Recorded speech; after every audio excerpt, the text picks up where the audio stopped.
जय हिंद जय भारत। वीडियो को पूरा देखिए, चैनल को सब्सक्राइब। चलिए बात करते हैं ध्वनि दो प्रकार की हिंदी के बारे में बात कर रहे थे। जैसा आपको मैंने बताया कि अगला जो टॉपिक रहेगा अपना लेक्चर हिंदी के बारे में रहेगा। एमपी मध्य प्रदेश में पुलिस की जो एग्ज़ाम है सब इंस्पेक्टर की उसकी होनी है और हिंदी का पोर्शन उसमें बहुत ज़्यादा पूछा जाता है। उसके बारे में चलिए बात करते हैं। ध्वनि दो प्रकार की होती है, स्वर और व्यंजन। तो देखिए हैंड रिटन नोट से जो आज मैं आपको पढ़ा रहा हूँ, स्वर वे स्वर वर्ण जिनके उच्चारण में मुख से निकलने वाली वायु निर्वात गति से बाहर निकलती हैं तो उसे स्वर कहते हैं। क्या कहते हैं? वे स्वर वर्ण जिनके उच्चारण में मुख्य रूप से निकलने वाली वायु निर्वात गति से बाहर निकलती है तो उसे स्वर कहते हैं। या एक और परिभाषा आप लिख सकते हैं, वे वर्ण जो स्वतंत्र हैं, मौलिक हैं तथा बिना किसी के बोले लिखे जाते हैं स्वर कहलाते हैं। इनकी संख्या 11 है। कितनी है इनकी संख्या? 11 है। तथा निम्न है अ आ इ उ ए ई। ठीक है। पंडित कांता प्रसाद गुरु हिंदी के प्राणी के अनुसार स्वर दो प्रकार के होते हैं। क्या होते हैं स्वर? उनके पूछा जाता है पंडित कांता प्रसाद के अनुसार तो मूल स्वर व संधि स्वर। चलिए आगे बात करते हैं। इस तरह की परिभाषाएं एग्जाम में पूछी जाती है, ऑब्जेक्टिव में आपसे पूछा जाएगा, जिसलिए मैं थ्योरी पोर्शन आपका कंप्लीट कर रहा हूँ। वीडियो को पूरा देखिए और चैनल को सब्सक्राइब कीजिएगा। मूल स्वर वे स्वर जिनकी उत्पत्ति किन्हीं अन्य स्वर से नहीं हुई उन्हें मूल स्वर कहते हैं। जैसे अ, ई, उ, ऋषि। तो ऑब्जेक्टिव बनता है कि मूल स्वर किसे कहते हैं? तो अ, ई, उ, ऋषि। संधि स्वर दो स्वरों के मेल से बनने वाला नया स्वर संधि स्वर कहलाता है। क्या कहलाता है?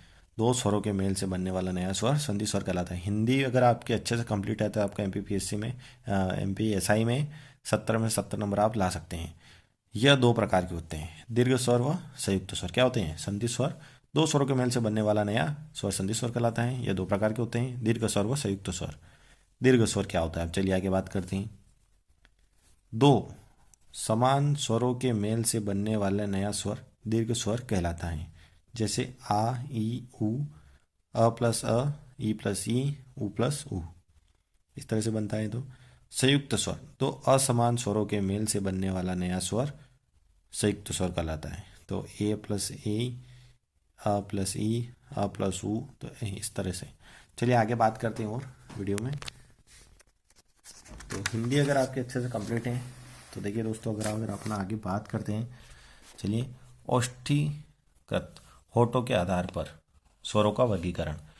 तो होठों के आधार पर जो स्वरों का वर्गीकरण देखिए, वृत्ताकार स्वर वह स्वर वर्ण जिनके उच्चारण में होठों का आकार वृत्त के समान दिखाई देता है उन्हें वृत्ताकार स्वर कहते हैं।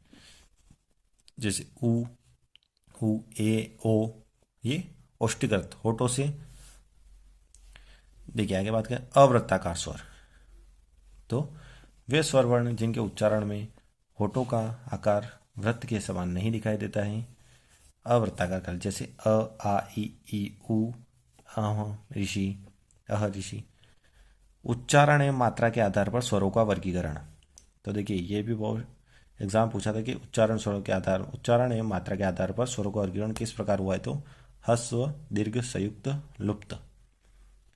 ये तीन है। तो ह्रस्व स्वर वह स्वर वर्ण जिनके उच्चारण में कम से कम समय लगता है उन्हें ह्रस्व स्वर कहते हैं। जैसे उ, मूल स्वर वाले।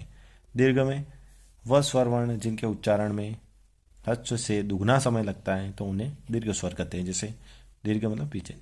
संयुक्त स्वर आगे मैंने आपको आगे पढ़ा दिया। संयुक्त स्वर लुप्त स्वर वह स्वर वर्ण जिनके उच्चारण में ह्रस्व स्वर से 3 गुना समय लगता है उन्हें लुप्त स्वर कहते हैं। उनका प्रयोग मुख्य रूप से संस्कृत साहित्य के अंतर्गत होता है। इन्हें हिंदी के 3 अंग्रेजी के एस के समान लिखा जाता है और इनका उच्चारण अ के रूप में होता है। तो फ्रेंड्स आज अपन ने स्वर के बारे में बात की है। तो अगला जो लेक्चर अपना हिंदी के बारे में ही रहेगा। एमपीएसआई में जो हिंदी पूछी जाती है उसके बारे में सभी क्वेश्चन मैं आपको अच्छे से कंप्लीट करूँगा। तो स्वरों के बारे में ध्वनि दो प्रकार की होती है, स्वर व्यंजन। तो ये टॉपिक आज मैंने आपको कंप्लीट किया है। आगे आप चैनल से जुड़े हुए, चैनल को ज़्यादा से ज़्यादा सब्सक्राइब करें। ठीक है फ्रेंड्स, जय हिंद जय भारत, वंदे मातरम।